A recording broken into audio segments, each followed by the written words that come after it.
Life in the 21st century is a whirlwind of demands. Every day we wake up to a barrage of expectations and responsibilities that seem to multiply endlessly. We are bombarded with notifications, messages, and to-do lists. Our phones buzz incessantly, each alert pulling us in different directions, demanding our immediate attention. Social media adds another layer of pressure, showcasing seemingly perfect lives and achievements. We scroll through feeds filled with curated moments, feeling the weight of comparison. It's easy to feel overwhelmed, inadequate, and constantly behind. The pressure to keep up can be suffocating, leaving us questioning our own worth and progress. We chase after what we should do, what we should want, and who we should be. The endless pursuit of these shoulds keeps us on a never-ending treadmill. This constant striving for an elusive ideal leaves us feeling drained and unfulfilled. We pour our energy into meeting expectations that may not even align with our true desires. We tell ourselves that happiness lies in achieving more and acquiring more and being more. Yet even as we accumulate successes and possessions, a sense of emptiness often lingers. But what if true contentment comes from caring less about the things that don't truly matter?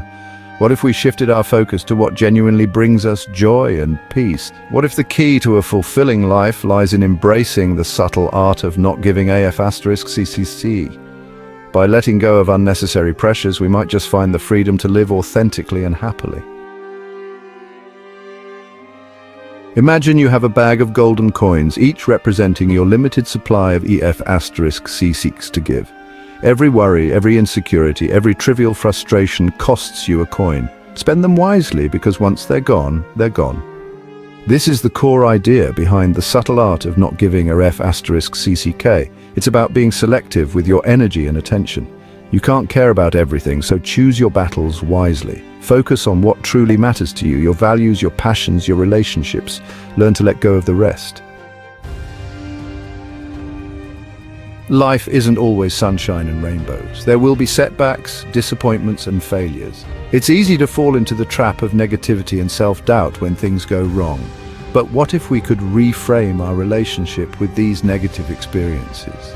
Embracing the suck means acknowledging that challenges are an inevitable part of life. It's about recognizing that within these struggles lie opportunities for growth, resilience, and self-discovery. When we stop fearing failure and start viewing it as a stepping stone, we empower ourselves to persevere and come out stronger on the other side. Section 4. The average myth: you don't have to be extraordinary. We live in a culture obsessed with achievement and exceptionalism. From a young age, we're taught to strive for greatness, to be the best, and to stand out from the crowd. We're constantly bombarded with stories of child prodigies, self-made millionaires, and overnight successes. These stories are inspiring, but they can also set unrealistic expectations. It's easy to feel inadequate in the face of these extraordinary narratives. We start to believe that if we're not achieving at the highest level, we're failing. But the truth is, most of us are not destined for extraordinary feats, and that's perfectly okay. There's beauty in the ordinary, in the everyday moments that make up our lives. The pressure to be extraordinary can be paralyzing. It can make us feel like we're constantly falling short, no matter how hard we try. It prevents us from pursuing our passions, taking risks, and exploring new opportunities. We become afraid to fail, and in doing so, we limit our potential.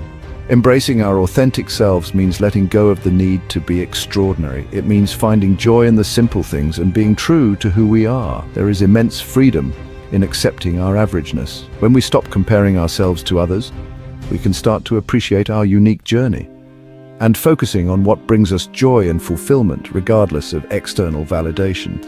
In the end, it's the small, meaningful moments that truly matter. Section 5. Taking the reins, owning your reactions.